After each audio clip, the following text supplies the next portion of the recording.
Hi hello नमस्कार, मी प्राची ढोबळे स्वागत करते आपल्या चॅनलवरच्या नवीन एका ब्लॉगमध्ये। नवीन दिवसाची नवीन सुरुवात, नवीन ब्लॉगमध्ये तुमचं मनापासून स्वागत करते। आणि आजचा ब्लॉग जो आहे तो ह्या वर्षीतला शेवटचा ब्लॉग असणार आहे 2024 मधला। उद्यापासून नवीन ब्लॉग बघायला भेटेल।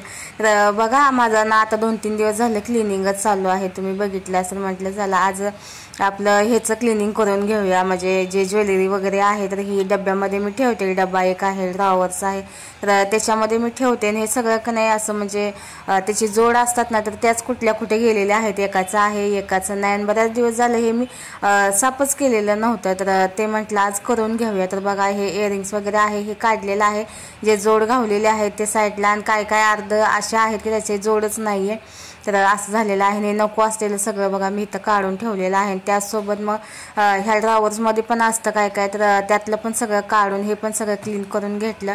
एवढं पाहिजे तेवढं ठेवलं साईडला, नको असलेलं सगळं मी आता काढून टाकलेलं आहे। तर बघा, नको असलेलंच पसारा किती ह्याच्यामध्ये होता, तर हे सगळं आता मी साफ करून घेतलेलं आहे। तर चला आता हे सगळं मी व्यवस्थित करून ठेवते। आणि मला रील्स पण बनवायच्या होत्या आज, त्याच्यामुळे मी हे सगळं म्हटलं चला आता हे पहिला क्लीन करूया सगळं, आणि नंतर मग रील्स वगैरे बनवूया। आणि रोज असंच व्हायला लागले माझं, रोज म्हणते करायचं करायचं होतच नाही। म्हटलं पहिलं हे काम करून घेऊन नंतरच मग ते जे काय असेल ते बाकीचं।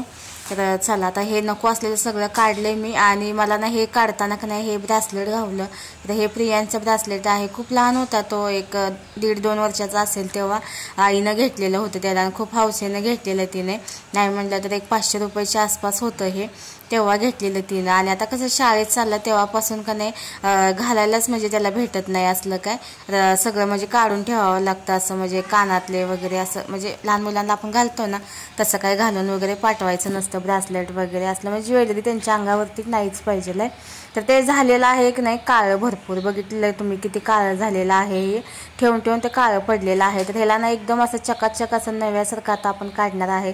तर त्याच्यासाठी की नाही मी पाणी गरम करायला ठेवलेलं आहे। जो कॉईल पेपर असतो ना, तर त्याचा मी एक गोळा केला आणि तो टाकलेला आहे। जर कॉईल पेपर नसेल ना, ह्या ठिकाणी लिंबू टाका, लिंबू आणि थोडासा खाण्याचा सोडा टाका। तर माझ्याकडे कॉईल पेपर आहे, तर ते मी टाकलेलं आहे छोटीशी अशी गोळी करून। तर 1-5-10 मिनटं चांगलं की नाही आपल्याला हे गरम पाण्यामध्ये उकळवून घ्यायचं आहे। नंतर मग आपल्याला हे घासून घ्यायचं आहे। 1-5 मिनटं चांगलं ह्या पेपरमुळे की नाही खूप छान असं म्हणजे चकचकीत होतं। तर बघा, आणि आता हे की नाही आपण काढलं गरम पाण्यातून, आणि ब्रशवरती मी थोडंसं कोलगेट घेतलेलं आहे। कोलगेट काय कुठलं पण घेतलं तरी चालतं, आणि त्या कोलगेटनं की नाही हे ना असं घासायचं आहे। तर हे जर छोटी वस्तू आहे त्याच्यामुळे माझ्या हातातच बसत नव्हती, तर 1-5 मिनटं तरी चांगलं म्हणजे घासून घेतलेलं होतं मी। आणि तुम्ही बघू शकताय की ह्याचा कलर बघा कसा काळा जो आहे ना तो सगळा निघायला लागलेला आहे। तर अशा प्रकारे की नाही हे सगळं काळं निघून जातं। तर नक्की हे ट्राय करून बघा। आणि कोणतीही चांदीची वस्तू असो, पैंजण, जोडवी, बिचवा, कोणतीही चांदीची वस्तू असो, तर एकदम चकाचक एकदम अशी म्हणजे चकाकते ती। तर बघा फेस कसा काळा कुठं निघायला लागला ह्याचा। तर चला आता हे साफ करून घेते, धुवून घेते, आणि प्रियांशला घालते। आता जोपर्यंत म्हणजे सुट्टी आहे तोपर्यंत त्याला घालून देते, नंतर मग एकदा की शाळा चालू झाली की नंतर मग हे काढून ठेवते। लहान मुलांचं असंच असतं, लहान जोपर्यंत आहे तोपर्यंतच आपण म्हणजे काय असेल ते हौस, आणि एकदा शाळेत जायला लागलीत की नंतर मग काय असलं काय घालायला त्यांना भेटतच नाही। नंतर मग जर अशी मोठी झाल्यावर त्यांना स्वतःच आवडत नाही, लहान आहे का बोलतो आम्ही, आम्हाला नाही आवडत असलं, हे असं असतं मुलांचं। नंतर बघा प्रियाच्या हातामध्ये घातलेलं आहे, बघू शकताय किती छान असं एकदम चकचकीत झालेलं आहे, आणि एकदम पांढऱ्या शुभ्र जसं असं वाटते की आत्ताच त्याला नवीनच आणलेलं आहे। तर अशा प्रकारे कोणतीही चांदी तुम्ही उजळवू शकता घरच्या घरी, काही सुद्धा म्हणजे खर्च नाही काही नाही। बघू शकता किती मस्त दिसायला लागलेला आहे त्याला। नंतर मग संध्याकाळच्या स्वयंपाकाची तयारी माझी चाललेली होती। तर आज पावट्याची उसळ बनवणार आहे, आणि काल आहोनी हरभऱ्याची भाजी आणलेली होती, तुम्हाला मी ती दाखवलीच।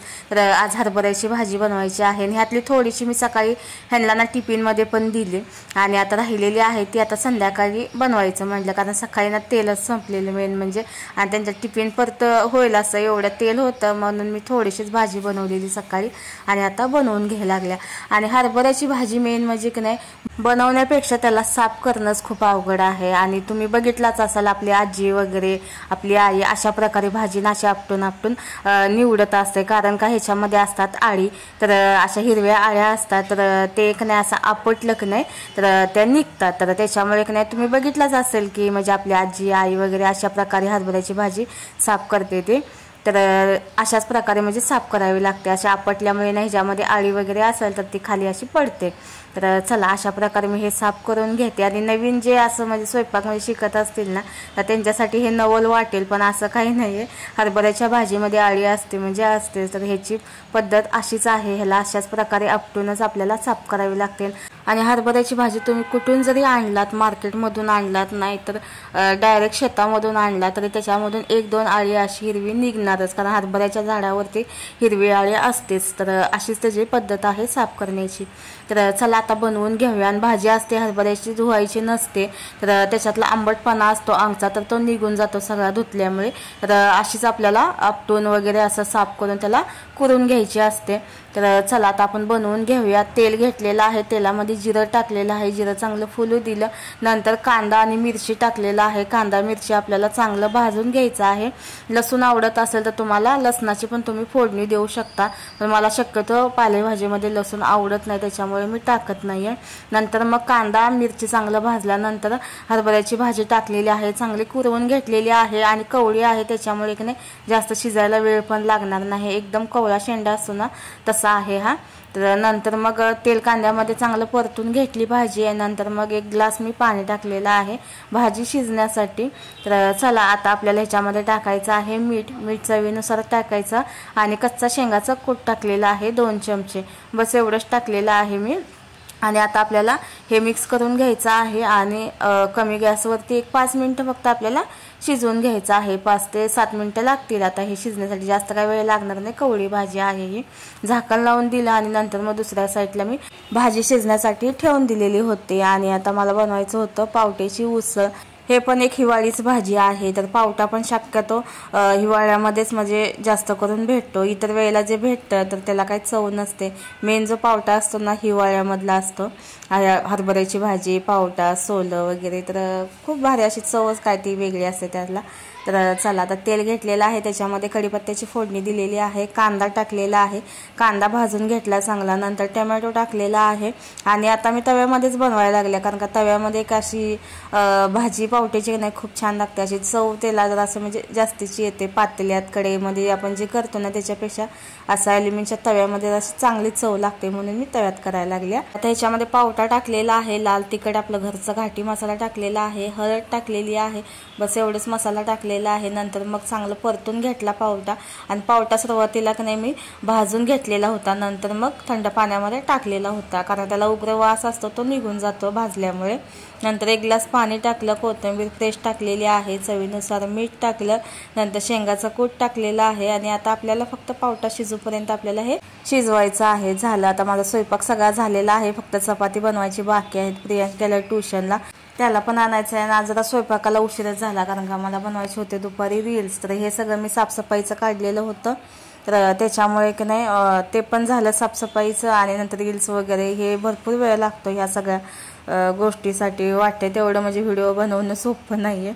तर चला हरभऱ्याची भाजी पण इकडे मी बनवून घेतलेली होती, मस्त भाजी पण झालेली आहे तयार, पावट्याची उसळ पण तयार झालेली आहे। थोडंसं मी आता ह्याच्यामध्ये ना असं पाणी ठेवलेलं आहे, म्हणजे जास्त पण असे सुकी नाही केलेले।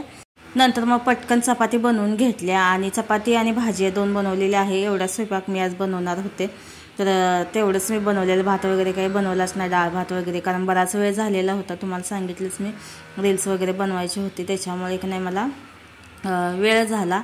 तर चला झालंय सगळा स्वयंपाक, आता चपाती फक्त राहिले, हे फक्त करून घेते आणि प्रियांशला ट्युशनवरून घेऊन येते। आणि आजचा ब्लॉग मी आहे तो इथंच थांबवते। आय होप की तुम्हाला आवडला असेल तर लाईक करा, चॅनलवरती नवीन असेल तर चॅनलला सबस्क्राईब करा। आणि या सगळेजण तुम्ही पण जेवायला, मस्त अशी हरभऱ्याची भाजी खूप चवीला झालेली होती, पावट्याची उसळ पण छान झालेली होती। तर चला ऑलमोस्ट सगळा स्वयंपाक तयार झालेला आहे, आव्हानला देते, मी पण जेवण घेते। प्रियांश आमचा पहिला नंबर असतो, प्रियांचा पहिला, प्रियांश प्रियांशला चारते, नंतर मग मी जेवते. आणि पूर्ण व्हिडिओ पाहिल्याबद्दल खूप सारे धन्यवाद. भेटते नेक्स्ट व्हिडिओमध्ये. तोपर्यंत काळजी घ्या. बाय.